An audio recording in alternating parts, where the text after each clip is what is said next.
안녕하십니까. 이른바 전재수 방지법 발의에 앞서서 부산 국민의힘 의원 전원 명의로 기자회견문을 작성했고 제가 대표 발의자로 회견문을 낭독하겠습니다. 존경하는 국민 여러분, 국민의힘 부산 해운대을 국회의원 김미애입니다. 이 자리에는 국민의힘 부산 의원님들이 함께하고 계십니다. 오늘 전재수 의원은 의원직을 사퇴하고 본격적인 부산시장 선거 행보에 나설 것이라고 합니다. 그러나 부산 시민의 선택을 받겠다면 먼저 답해야 할 질문이 있습니다. 통일교 측으로부터 까르띠에 시계와 현금 등을 받았다는 강한 의혹에도 불구하고 공소시효 도가 등의 이유로 사건은 종결됐습니다. 그런데 정작 함께 일했던 지역 보좌진 4명은 증거인멸 혐의로 기소되어 재판을 받고 있습니다. 전재수 의원은 정말 책임이 없습니까? 사실상 거의 모든 권한은 국회의원에게 있는데 왜 책임은 보좌진의 몫이어야 합니까? 더욱이 전재수 의원은 보좌관 출신입니다. 누구보다 보좌진의 생리와 고충, 상하관계 속에서 겪는 현실을 잘 아는 분입니다. 24세 청년 비서관까지 포함된 보좌진들은 압수수색이 예상되자 PC를 초기화하고 하드디스크를 밭에 버려 폐기한 혐의로 법정에 서게 되었습니다. 전과자가 될 처지에 놓였습니다. 전재수 더불어민주당 부산시장 후보께 묻습니다. 24세 청년 비서관이 본인의 자녀라도 이 상황을 용납할 수 있겠습니까? 이것이 과연 상식적입니까?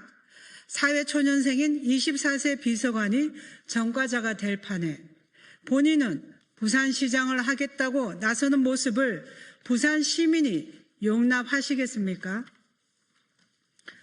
국회의원의 아무런 지시 없이 보좌진 스스로 증거인멸에 나섰다는 사실을 국민들이 납득할 수 있겠습니까? 지금 청년 비서관을 포함한 4명의 보좌진을 법정에 세운 현실 앞에서 아무 책임도 지지 않은 채 더 큰 권력을 향해 떠나겠다고 합니다.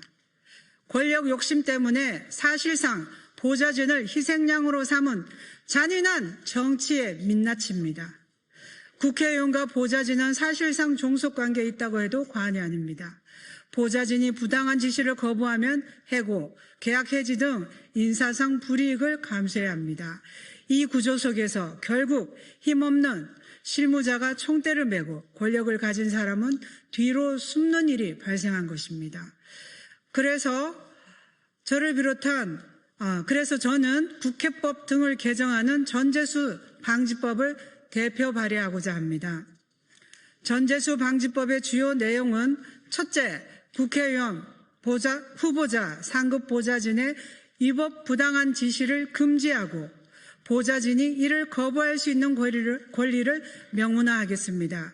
증거인멸, 허위자료 작성, 회계 조작 등 불법 지시는 단호히 거부할 수 있어야 합니다. 둘째, 부당한 지시를 거부하거나 신고한 보좌진에게 해고, 보복, 따돌림 등 어떠한 불이익도 주지 못하도록 하겠습니다. 셋째, 의원과 후보자가 주의 감독 의무를 다하지 않아 위법 행위가 발생한 경우 관리 책임이 있음을 명확히 하겠습니다. 넷째, 국회 사무처 내 익명신고센터와 법률 지원 체계를 마련해 보좌진이 안심하고 문제를 제기할 수 있도록 하겠습니다. 전재수 후보는 2017년 사수 끝에 국회의원에 당선된 뒤 한 언론 인터뷰에서 왜 청년들의 문제가 해결되지 않는지 생각해보면 결국 정치권의 문제다라고 말씀하신 적이 있습니다. 전재수 후보를 보면 정치권의 문제라는 말이 정확히 딱 들어맞습니다. 전재수 후보는 부산시장을 꿈꾸기 전에 함께 일했던 보좌진들에게 사과부터 하십시오. 그리고 왜 본인은 책임지지 않는지, 왜 청년 보좌진이 법정에 서게 되었는지 부산 시민들께 소상히 설명하십시오. 권력이 있다고 해서 법 뒤에 숨을 수 있고 잘못한 사람이 책임을 지지 않고 더 큰 권력을 얻는다면 그 사회는 미래가 없습니다. 부산 시민과 함께 권력의 특권과 무책임을 끝까지 바로잡겠습니다. 감사합니다. 2026년 4월 29일 국민의힘 부산의원 일동 감사합니다.